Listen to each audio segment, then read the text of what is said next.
Sa pinakamadilim na panahon ng pagkabihag, kung saan tila ang lahat ay nawalan ng pag-asa at ang kinabukasan ay tila isang walang hanggang dilim, mayroong isang maliit ngunit makapangyarihang liwanag na patuloy na nag-aalab.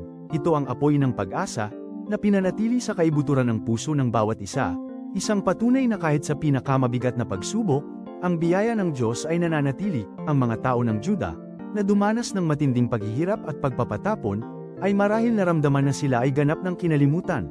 Ngunit, ang ating mapagmahal na Diyos ay hindi kailanman nakakalimot sa kanyang mga anak. Sa bawat pagsubok, nag-iiwan siya ng isang tanda, isang pangako ng kanyang walang hanggang pagmamahal at ang kanyang dakilang layunin para sa bawat isa sa atin. Ito ay isang paalala na sa kanyang plano, walang paghihirap ang walang kabuluhan. Ang salita ng Diyos sa Ikalawang Hari, Kapitulo 25, 27 ay nagsasabi, ng ika-37 taon ng pagkabihag kay Jehoiakim na hari ng Juda, ng ika-12 buwan, ng ika-27 araw ng buwan, ay itinaas ni Evil-Merodach na hari ng Babylonia, sa taon na siya'y nagpasimulang maghari, ang ulo ni Jehoiakim na hari ng Juda sa bilangguan.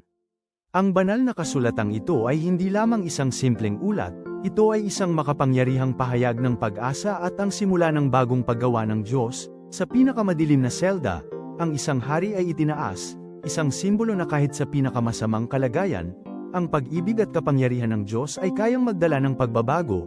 Huwag nating kalilimutan, mga minamahal sa Panginoon, na kahit anong uri ng dilim ang ating kinakaharap, ang apoy ng pag-asa na nagmumula sa ating makapangyarihang Diyos ay hindi kailanman mamamatay, at laging may plano siya para sa atin na puno ng pag-asa at magandang kinabukasan.